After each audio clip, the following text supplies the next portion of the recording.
So we are very, very lucky to have Mr. Dai Gribble in the seat today with us, talking everything Tench. But before we speak anything about that, because we've got some great questions again, how was Dai Gribble? Looking very suntanned at the moment, Yeah, I I'm must just say. 3 days guiding at Linear with the sun coming straight round in front of me. So well toasted at the moment. So Dai, a little bit about yourself, where you're from and your fishing history. Born and bred in Stafford, grew up fishing the canal. My mate caught, about the age of 11, caught an 8-ounce tench, and it was huge compared to all the little roach we caught. And I think from that point on, I was hooked on tench. Took me about 2 years to catch one out of the canal. Gradually moved on.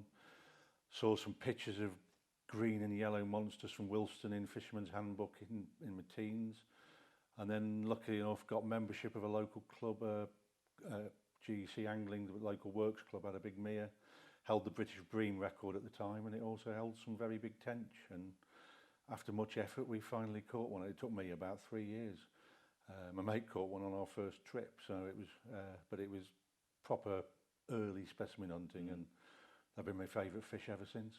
Yeah, because you said earlier when we was chatting before we started this that tench is your favourite fish, but you do barbel, you do grayling, you do everything, but you always seem to prefer the tench. I like tench, but I also like the contrast of roving rivers in the winter or trotting afloat. I couldn't sit doing feeder fishing all year, but I do. And what's nice about tench fishing is often we do try and catch them when they're the biggest, when they're getting some spawn, and they feed very well in May and June. So you can have a real blitz for tench and do sort of 4, 6, 8 weeks of intensive fishing for them. And then you move on to other species, so you've got a bit of an angling. I think a lot of specialist anglers have an angling calendar, but the bit of the calendar I look forward to is definitely the tench time. Yeah, everything's wet. May's the best time in the year to be on the bank. best part of the season. Everything's waking up. There aren't too many mosquitoes about. There's something magical about it, isn't it? Yeah, it's just nice. You've got the young ducks and goslings growing up, and you go back to water and you see the same little family, and they've grown to doubled in size in a week. Some less if the pike have eaten them. Yes. That's what we do on our lakes. We count them week by week, and often you see a few go down, But so, for you, tench fishing is your mainstay. I mean, my dad was a really, really good tench angler. To make his own rods, and I've been very lucky to catch a 12-pound 12 tench. Nice. Unfortunately, carp fishing, I remember ringing me dad up, so I caught a 12-12, and I think, unless I'd caught it by the lift float method, it didn't really count in his eyes, but they are an amazing fish. Definitely my secondary fish is tench, You'll get there. No, I'm learning. I'm hoping to learn from this, because we've got lots of questions from our audience today, which we was going to talk a lot about approaches and things like that, but a lot of the questions are actually covering most of this, so we're going to mainly leave that. But so it all sort of began for you from a very early age. Was it the 6 dad years. I've got a fishing? picture of me fishing on the ooze in Bedford. My granddad fished. My dad fished when he was a kid, and then became very much more of a bird watcher through his life. And but he took us a bit, and then it was more my mum used to take us down the canal until we were old enough. And back in the 70s, you were allowed to 11, 12 to go off on your bikes as a group of 4 kids. You wouldn't dream of allowing it now. And we were pointed in the right direction, probably with quite a few hindrances, more hindrance than help, I think, because my dad had fished 30 years earlier. So we were self-taught, and I talked about Fisherman's Handbook and bought Angling Times, and there was no social media, so you lapped up every magazine that you could and just learned as you went along. It's crazy how things change now. Like I say, everything's done through a phone. But, so obviously you start off with your tench fishing, but then moving on from that, you've done a lot of work with the EA as well, and you I do did guiding. work. I started training as a biologist, fish biologist, but I found actually preferred keeping the fisheries part aside, and spent the best part of 30 years with water quality, pollution control. Did a lot of work with water companies and farmers, did a lot of farm work. So you were actually employed by the EA? You was actually working for the EA? Oh, yeah. Right, okay. Well, I started with the NRA, National Rivers Authority, and then they merged and gradually lost focus, I'm afraid, on the water quality side. And what about your guiding? Because you do guiding as well. Yeah, well, I left the EA 5 years ago and started, one of the things I wanted to do was some guiding. And I have spells I try and keep it separate from my tench fishing in May. So May is my time for fishing. So I try and do quite a lot of guiding in April, and then that sets the anglers I've been guiding up to go and do some learn and go and put it into practice themselves. And it's got it's always referred to as guiding, but I see it more as tutorials. Yeah. Because I think guiding, the intention is to catch fish. Tutorials, the intention is to learn more skills so that they can then go away and catch more fish. Must be satisfying actually if you take someone and catch a PB. Have you ever had that on any? I've had a few PBs. We had one yesterday. Oh really? Good. Yeah. I mean, the best one was we went with somebody blanked. He decided that he perhaps needed to fish a slightly easier water. Swapped his ticket, and 2 weeks later rang me up to say he'd got 2 11-pound tench in the net. Job satisfaction. Well, I asked him, would you have caught him if you hadn't been out with me? And his answer was, good God, no.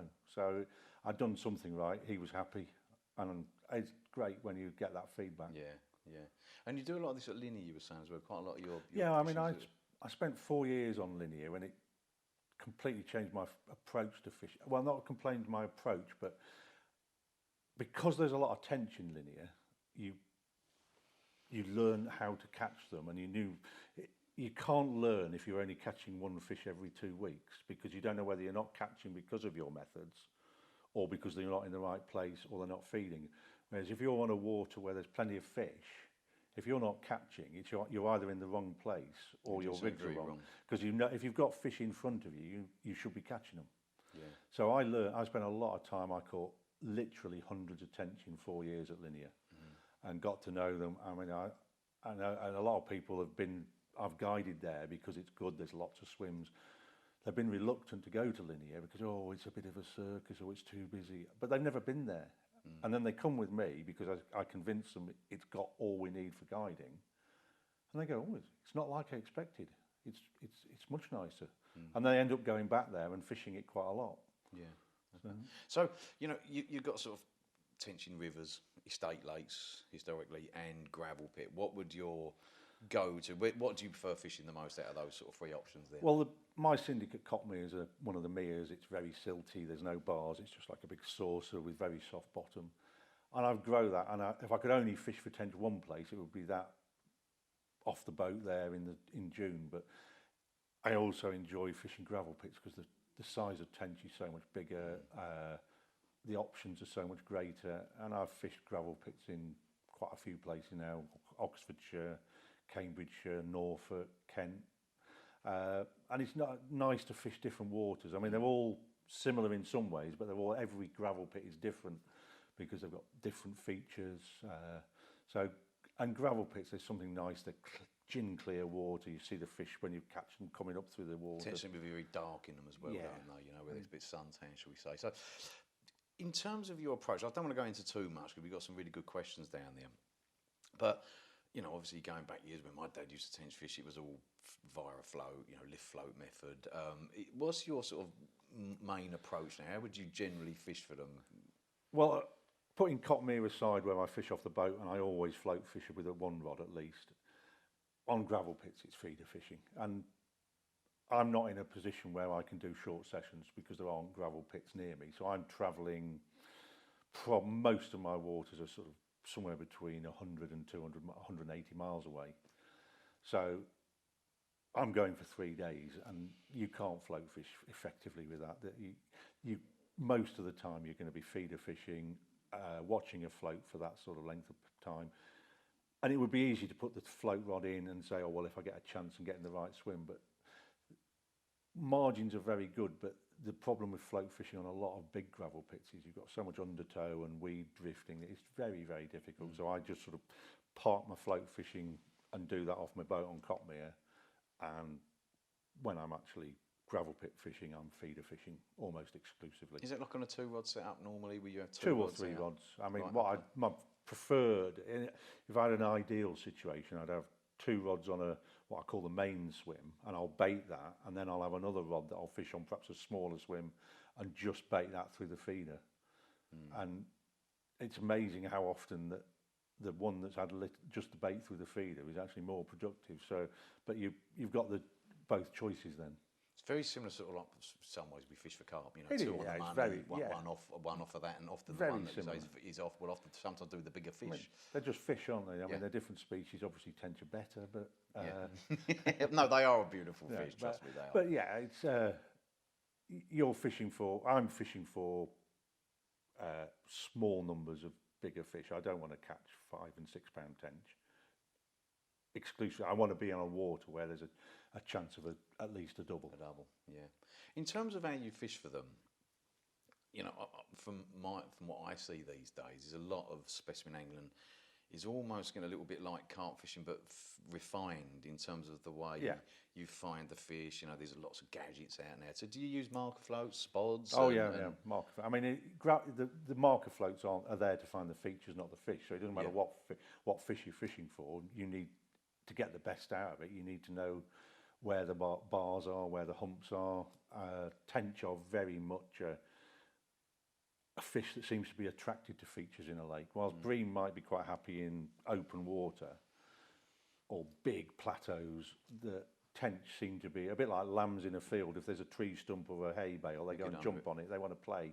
Yeah. And that's been exclusively, so nearly all of my gravel pit fishing is to some sort of feature. Yeah. Okay. And you need marker floats. I use a deeper just to sort of narrow things down sometimes, but even if I found a bar or a plateau or a drop off, I'll still look at it in detail with a marker float. And when I'm doing my tutorials, one of the key things is that shouldn't be skimped on. That knowing where you're going to be putting your bait accurately is the most important thing. Because if you get that wrong, everything else that follows won't be right. You're not presented, you're not doing it. It's funny you touch on the deeper because, you know, some people spit on them, you know, discuss it. But I got to admit, my kids bought me one. I was like, I don't know what to use. I turned the fish finding function on. No, I never used that. I couldn't have that because you could be sitting in the swimming thinking, I haven't seen any fish. When I do use, I switch it off. But it does save a lot of times in terms of seeing the contour at the bottom of a lake. I think if you're on a new water and you've never fished it, you soon get to talk to anglers once you're on the water, and they'll say, oh, well, there's a bar off such and such, or there's a bit of a plateau, or down the side there's a big gravel patch. Or you get to know that. But if you're on a water that you haven't got any other people on to help you, or you can do so much quicker by just going on that, particularly if it's a weedy water where you can't get a marker float to work very effectively, you can just go over and get an idea of what's out there, and then you explore it with the marker float. Yeah, it's nice to sort of feel, because you can't feel the bottom with one of those, you can't feel drops, you don't know what you're fishing on really, you can see, but they are, I find, like I say, sometimes a few casts with that just to learn what's in front of me, and then I'll always go. And I paid the price last year. I went on a fishing with the Tench fishers on a new water. Thought I'd found a nice hump where somebody had said it was, and I cracked my deeper off. I had a frap on the second ring and it floated off. I got it back, but my mate cast it and confirmed, that's the hump. So I cast my marker float, got the distance and everything, and I didn't explore it properly, and it was covered in siltweed. So cast my feeders out after baiting up, wound in, and mocked with weed, covered in weed, and all my bait that I'd spawned in was trapped in the siltweed. So I didn't do what I tell everybody else to. Yeah. Okay. Now, another thing I want to touch on before we get to the questions. You have caught, and I know Alan's been telling me about this, the biggest tench caught, as far as we know, by design. As far as I know, yeah. Could you explain a little bit of that to me in terms of by design? Well, the two bigger tench that have been caught, or that are recorded, were caught by people fishing for carp. So they're fishing boilies almost certainly, and much heavier tackle, 3 pound rods. Whereas they were targeting carp, so they weren't really wanting to catch tench. Whereas I'd gone on to Fen Drayton with very much the intention of targeting the tench, picked a spot that I thought they'd be on, or hoped they might visit, using much more refined tactics in terms of lighter rods, lighter lines, smaller hooks, worm kebab bait. Your famous kebab rig. Yeah, I've heard a lot about this. So it was basically, you designed what you was using, what you'd use for bait. So that's what it's sort of classes by design. Well, yeah, I think whenever you're setting up to fish for something, you've usually got something in mind, and you tailor your approach. So if you go fishing in the winter on a river, and if you're fishing for the chub, you might use a size 6 hook and a great lump of cheese paste, or a big lump of flake, whereas if you were targeting the roach, you'd refine that. So I think in most specimen situations, you're setting out to catch a specific species, but I'm quite happy if something else comes along. I mean, the one big crossover area is tench and bream in certain waters, that if you've got big tench and big bream, that you're more or less using the same tactics at certain times of the year. And how many carp do you pick up, out of curiosity? It varies. I mean, I fished a very hard water for the tench and caught a lot of tench, and in 2 seasons I caught 5 carp, which I think was probably more than the majority of carp anglers on there. I had a 42 and a half, I had 4 30s and a 29 in 2 years, and that was just tench fishing, and every one of them was caught on a size 10 hook or smaller, 10-pound main line, and not one of them did I go out on a boat to land. Whereas all of the carp anglers are using 3.5-pound rods, and every fish they hook, they get in the boat, they row out. And 2 of them, I think, were probably hooked, landed, weighed and photographed and back in the water quicker than the carp anglers would have even netted them. Because I've got balanced tackle. Yeah, that's very, very interesting. Okay. Right, well, talk about your rig a little bit, because I know Aidan's been mentioning this rig that you use. The worm kebab. The worm kebab. Well, it started. This is where I learnt a lot on linear. I knew one lad had been catching on worms, so I'd got some worms with me, and I wasn't using them because I genuinely at the time believed that what popped up maggot rigs, maggot feeders, I could catch any tench in the country, no problem at all. And I got 2 rods out on a swim, side by side, and only 20 yards out, and I knew the fish were in the area. So I thought, I'm going to try a worm. So I changed over, put a longer hook link on, put a worm out, and literally 5 minutes later, weep! I thought, coincidence. Recast the maggot rig just to make sure it was there, put another worm out, 5 minutes later, beep!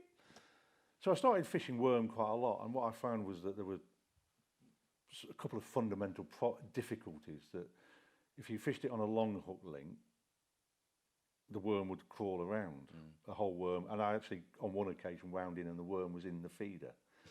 and another occasion it'd gone through the feeder with the hook link and gone out the other side. And I tried it on a shorter hook link when I found that if you were casting anything more than about 30 yards, it would almost, the worm quite often would be difficult to keep on.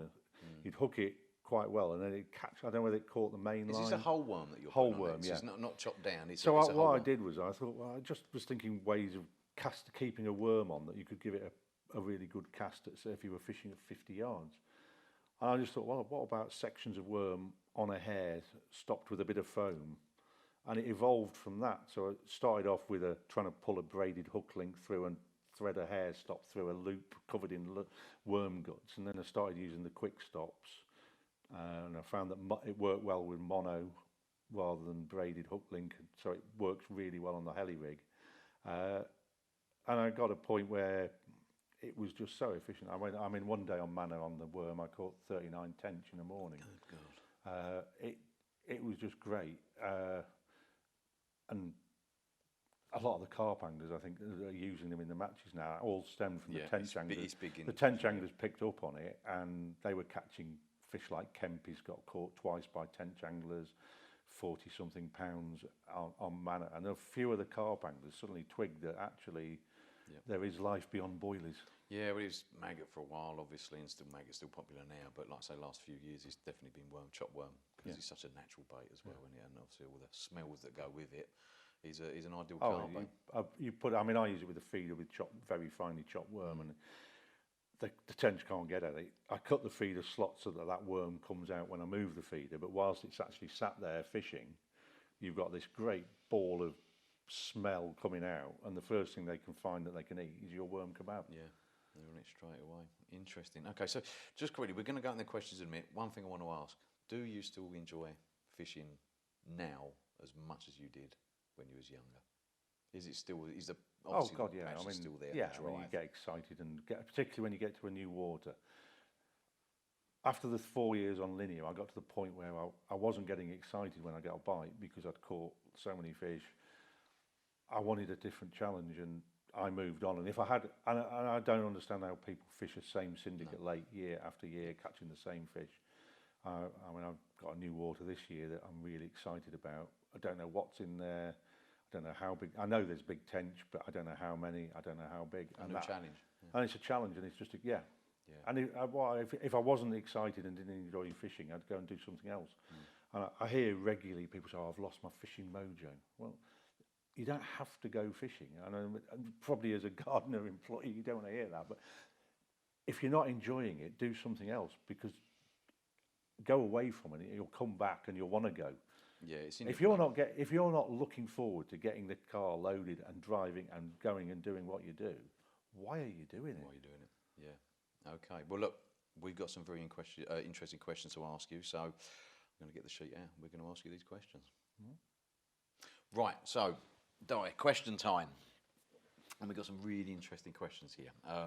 So for the guys that are watching this, if your question is chosen, please contact us and we'll send you out a bundle of our target specie end tackle. So Sam Taylor 000, this is via Instagram. His question is, if fishing on limited time, would you pick dawn or dusk to target tench? Overall, I would choose dawn. Dawn, first half of the day. But there are certain swims where you'll find that the fish will move in. One of my favourite swims at Lynch Hill, the fish would often start in other parts of the lake, but over the day as it warmed up, particularly if you got a nice warm southerly, they'd be moving in, and quite often you get a lot of big fish up in one corner, and it was always an afternoon swim. But generally speaking, on gravel pits, quite often they won't feed at first light like they would on an estate lake, and the sort of traditional Mr. Crabtree mist rising, quite often you won't catch a fish. And I've said on a number of occasions to people when I'm guiding at Linear that I don't start worrying we're not going to get a bite until we get past 10 o'clock. 10 o'clock is the sort of, if we haven't caught by 10 o'clock, I start getting a bit worried. But so often you might get one at 5 to 10, and then they'll feed all the way through the rest of the morning.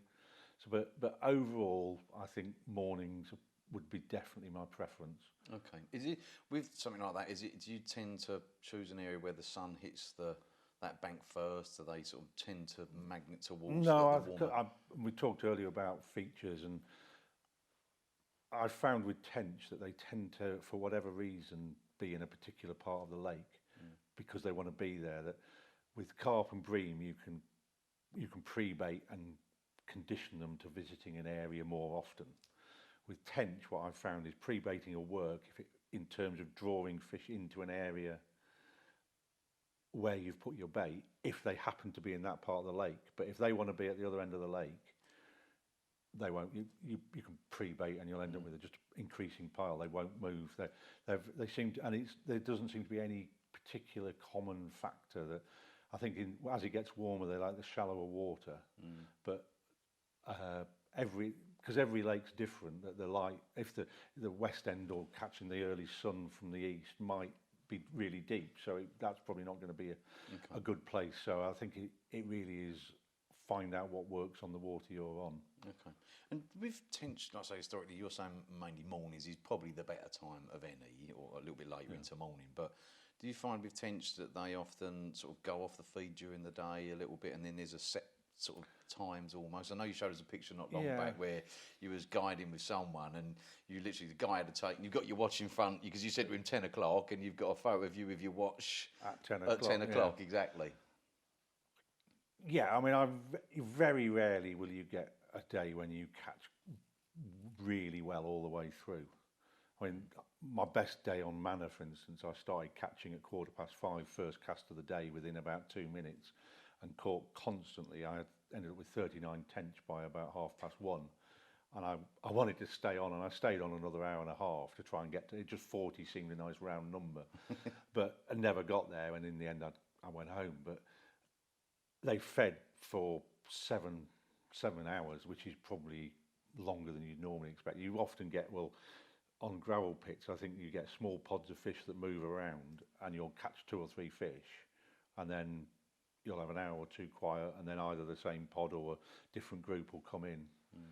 So the morning's definitely preference, key, but when in the morning. See, if I was on Cotmere on a state lake or a mere, I feel that you've got to be there as you can start seeing. As soon as you can see enough to put maggots or bait up, you'll start getting bites, and then it'll fish through from perhaps 4 a.m. through till 8 a.m. and then every minute almost past that, you feel your chances are diminishing. Okay. Just quickly, when you said you had those 39 tench, was you obviously you had to keep the bait going in that situation? No, so just through feeders. And that's an example where the fish were in that area of the lake. They were already there. I'd been baiting. I'd fished the day before and caught some. But when you're catching that many, you're putting a lot of bait. If you're using a good size feeder, you're putting quite a lot of bait and small particles. My baiting strategy is always small particles that won't fill the fish up. So 2 mil pellets, not 4 mil pellets. And I've had people say, oh, well, 4 mil pellets just go to mush. But they still the tench can pick 1 4 mil pellet up. To get the same volume of food, it's got to pick 8 2 mil pellets up. Which one's going to keep them in the swim longer? Yeah, so they've basically always got something to look for and keeps them active. And that gets into the gravel. So there's even if they eat the majority of it, there'll still be some sort of bait smell coming out just to draw them back and come in and investigate. Okay, right. I've got from Bent7979. Again, this is via Instagram. Touching on your rig, actually, is the worm kebab the best natural bait for tench? In your opinion, actually. It's been incredibly successful. It's 10 years ago this year that I first put a kebab on the hooks.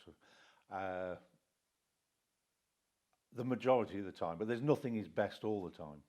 In any walk of fishing, whatever, there's nothing that is consistent, or we'd all be doing it all the time. But it has been it's been successful more or less everywhere I've used it.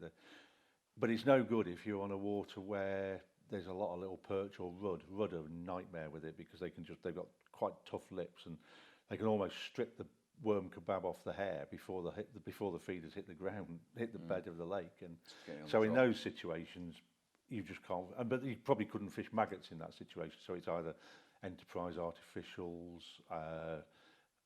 I'm not a big boilie fan. I'd rather fish somewhere where there aren't little nuisance fish.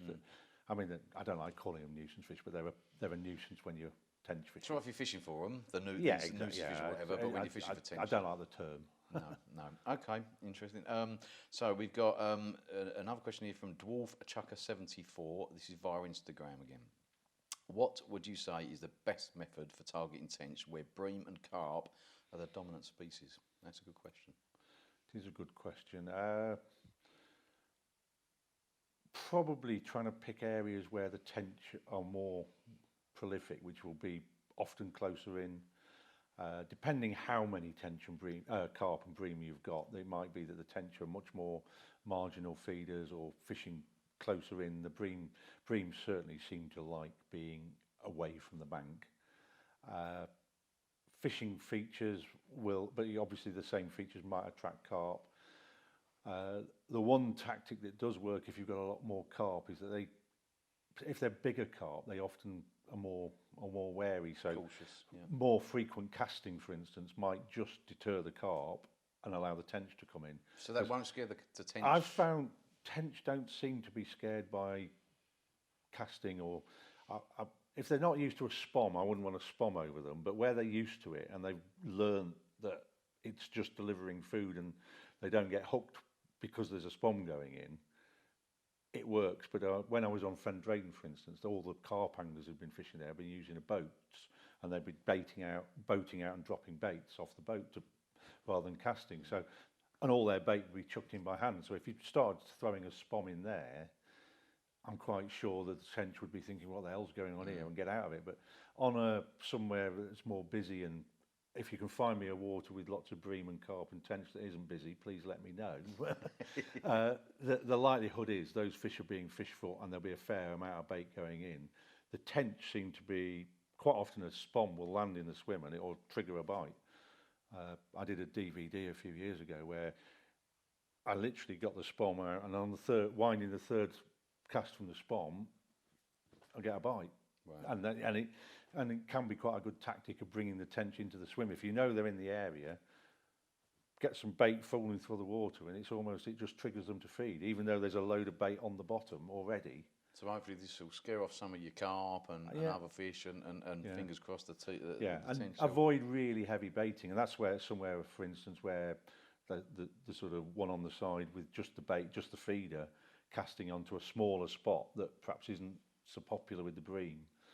Whereas if you put a load of bait in, it's like barbel fishing. You get biggest deterrent to pre-baiting for barbel on a lot of places is that you might bring a barbel, but you bring hundreds of bream. Every other fish that's in that area is going to come in on it as well, I suppose. Okay, right. Another question from Hampshire Chris 87, again via Instagram.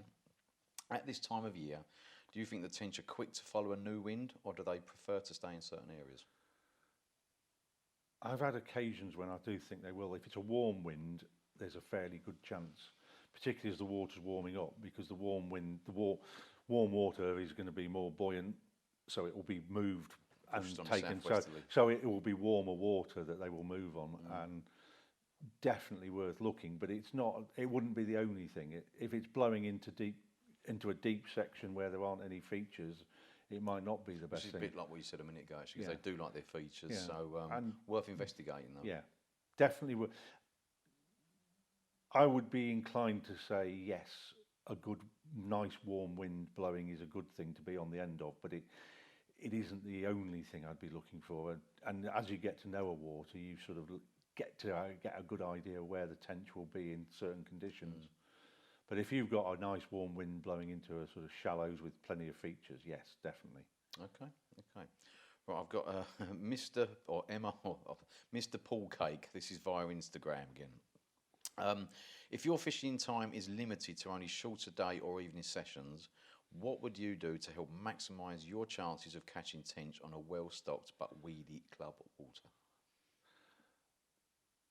Well, most of my fishing is longer sessions, so I've got time to sort of adapt. But if I had limited time, there'd be a few things, because I'd still want to be accurate, so I'd want to be knowing where my bait's landing on spots. So if you're visiting the same water regularly, keep a note of where the spots are, which tree you're aiming at, how many wraps, how many yards, how many reel turns, whatever, so that you can turn up, and if you're in that swim and you think that's where the tench are likely to be, you can fish that swim straight away. You don't have to worry about markering, deepering. You can be bang on, get your baits out and maximise your time. Yeah, so basically try and get a swim going, as we say. And the other thing is, if you're on short sessions, you're fishing for one fish. Once you've caught one, you fish for the next one. So you don't want to be putting, if you've only got 3 hours, you don't want to put enough bait in that's going to take 6 hours to eat. You want enough to attract them to the swim, but not overfeed them. You want them to take your hook bait. So, and knowing if it's short sessions, getting to know the water and being able to target specific areas but having a record of them, so you haven't got to re-find them. So that would be the main thing, I think, so that you can maximise your time by you turn up, that swim's free. I know there's a bar at 35 yards. I can just get on that, mark your rods up, get them out, get your rods fishing, maybe put a bit of bait over with a spom. Just enough. But get the rods fishing, enough for a bite, enough to just tickle their interest. Okay, very good. And the other thing you could do is, depending if it's a water where you can fish, where the fish if you're boilie fishing, is put some bait in at the end of your session. Don't bait if you know you're going to be going 2-3 nights a week. It's definitely worth putting some bait into those spots, but don't do it when you arrive. Do it when you leave. Yeah. So it's a very hard thing to pre-bait lakes nowadays, because obviously since COVID, it's great for the business because everyone's back into fishing again, but lakes are very, very busy now, or lakes, rivers, whatever. So it's awkward to pre-bait, but is that something, if you know you can get away with it, you would do? Oh yeah. I mean, when we were younger and fishing Cotmere, and there was a closed season everywhere, we'd spend a week, we'd go out most nights to pre-bait, put some ground bait, some maggots, some lobworms in. And what it did was, it didn't mean we'd guarantee to catch, because the fish might be, as I said earlier, they might be at the other end of the lake. But if they were at our end of the lake at the start of the season on June the 16th, it pulled them to the area right to our swim where our baited spot. I mean, back in '84, we had a massive hit. We had on our boat, three of us, we caught 14. I think we caught 14 of the 15 tench caught on the lake, and there were 20 odd anglers on the lake. But we knew we were going to catch. We'd been pre-baiting, and there were fish waiting in the swim. That's a fairly unusual circumstance these days, because you would never get the chance to build a swim up without fishing it, or very rarely, because you're not going to spend a week going out. You'll be fishing somewhere else where you can actually fish. Yeah, I think you pre-bait now. All the time you spend on a swim, you go down there. I've done it myself, and someone's in that swim. Yeah. Sometimes the fish give away that there's been bait going there as well. So, it's a trouble one. But okay, so got another question here from Platsy Fish. This is via Instagram. If you are fishing for 8 to 9 pound plus tench on a carp lake, would you stick with tench tactics, maggot feeder, worm kebab, or would you start with scaled down carp tactics? I would start with natural baits. Okay. Everywhere I've been where there were carp anglers fishing, they catch tench on boilies, but I've neither been to one where I don't catch a lot more tench on maggot or worm or caster.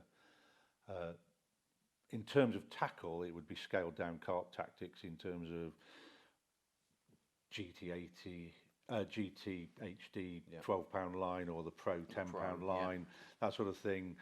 Good strong hooks, because as I said earlier, that you're going to hook carp, and if I hook a carp, I want to land it.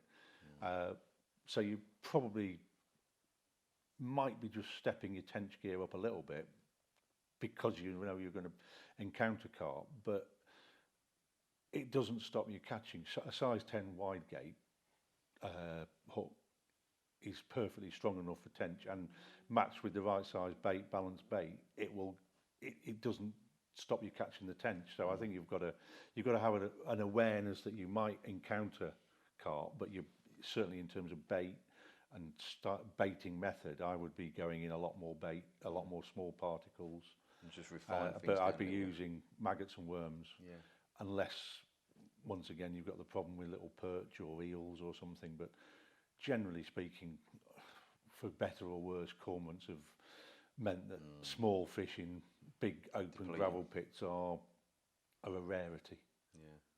Yeah. Just touch on your rigs quickly. Obviously, you're with Gardner Tackle anyway, but you say is the talent tip in a 10 sort of your go-to? That's my for go-to. A lot of stuff? I can pick it out of the packet, and I don't have to check that the eye is properly formed. It's got a sharp point. I've never found one that is misformed, so I know that I can tie a knotless knot on that with mono, and I've got complete faith that it will work. Right, so we've got another question here from Dan Foster. This was via Facebook. Do you use a lot of different rigs, or do you just stick to the one or two that you use? I sort of just touched on that a little bit then, really. We touched on it. I use, if it's not too weedy, I like a helicopter rig, but the problem with a helicopter rig is your feeder's below, and if you get a fish really badly weeded, you're pulling out against you free the fish before you free the feeder, so the feeder's still stuck in the weed, and you're pulling against the fish, so you can 2 points of tension. So A, you're more likely to lose the fish, but B, you potentially could do more damage to the fish, because you don't really want to be dragging them out of the weed. So because normally it's the feeder gets stuck, the fish will come free. So once the weed gets to the point where I think it's a bit of an issue, I tend to use inline feeders, because then if a fish goes into the weed, you're pulling the feeder first and then the fish. And then the fish, and if it's very weedy, I use the ultra skin hook links, because I think mono, I think, gives you really good presentation and minimises rig tangles, but it isn't quite as strong. So if I'm using a 12 pound main line, an ultra skin hook link, it gives me the ability to give the absolute maximum sort of pressure that the tackle can stand. And is that sort of like often a little bit later in the year when the weed's grown up a little bit, 9 times out of 10? It varies water to water, year to year, but normally by beginning, middle of June, it can be getting quite thick in a lot of places. And I don't want to leave hooks in fish. I'm going to set my tackle up to land fish safely, and if it's so weedy that I don't think I can do that, I wouldn't fish the swim. But if you're fishing close in and you keep in contact with fish, I mean, I know a lot of carp anglers, if a fish gets weeded, they open the bail arm and let it move. I've never found that works with tench. All that happens is the tench just keeps getting deeper and deeper into the weed. Okay. And just quickly with your rigs, is it a hair rig that you normally use? Just as a standard sort Nearly of hair rig? always. If they're really having it on a maggot feeder, I'm quite happy to just put maggots straight onto a size 12, the talon tip or the target specimen. Okay. So we got last question now, actually, which is really, really good one. This is from Perry D. Avery. This was via Instagram. Go-to tactics for targeting big tench on low stock waters. For example, fishing a place like Landridge in the Lee Valley, opposed to linear fisheries. The tactics would be exactly the same. The rigs would be the same. The choice of swims, looking for fishing on bars or drop-offs or down the margin, that's it. All of that is exactly the same. Right. Okay. The difference would be the amount of bait and being potentially more mobile. Yeah.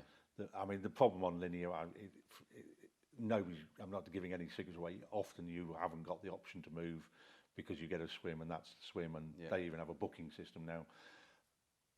On a big lake that's low stock, there's probably going to be less anglers, and there's probably going to be the option to move around. So getting up and looking at the water early in the morning to see if there's any tench, because the best way of knowing whether you're in the right area for a tench is seeing them. Yeah, it's by sight, and it's same with carp fishing. And it is a carp fishing, but tench I find are very much, it's that first hour of the day, and then they might roll later on, but whereas carp, you'll see them crashing out right through the day on some days. Times, generally that first hour, so getting up, and on occasions I've fished a swim and thought, I'm not sure there's any fish here, and I spent, rather than fishing and just wind in and go and have a look round. My friend Simon Ashton, he used to call me the gypsy because I'd be moving. Because the one thing that I do think, you can be lucky, but you can also make your own luck, and being prepared to move is definitely a tactic that helps you catch fish. I know some of fishing. I remember the tench fishers, and a lot of them they turn up when they'll openly admit to me that I'm too old for that. I don't want to move. I'm there to catch fish. I'm there to enjoy it, and the primary aim is to catch fish. So if I think I should be at the other end of the lake or in a different spot, how long does it take to take a bivvy down, load the barrow, push it? An hour? You've lost an hour's fishing, but you're then in the right spot. It's better than sitting in the swim for 1 hour not catching. Yeah, staring at no motionless bobbins. We all do a lot of it, but it's not what we're there for. We want them to move, and we should be doing everything we can to maximise that to happen. Yeah. Okay, well, look, that was some amazing stuff. Even I learned there about tench fishing. And there's some really good questions. So, guys, like I say, if you watched that and you got your question answered, just give us a shout and message us. And Dai, thank you very much for coming in. My pleasure. End of April now, so we know, a few more days, you're now going to disappear and do some tench angling. Hopefully. And what we'll do is get Alan out with you soon, and he'll hopefully do some on the bank fishing with you, where we can touch on what rigs and how you presentation and stuff like that, and a little bit more sort of like more instructional stuff on the bank. And we'll see you soon. And thank you very much for coming in. Look forward to it. Take Cheers, care, James. buddy. Mate. Bye.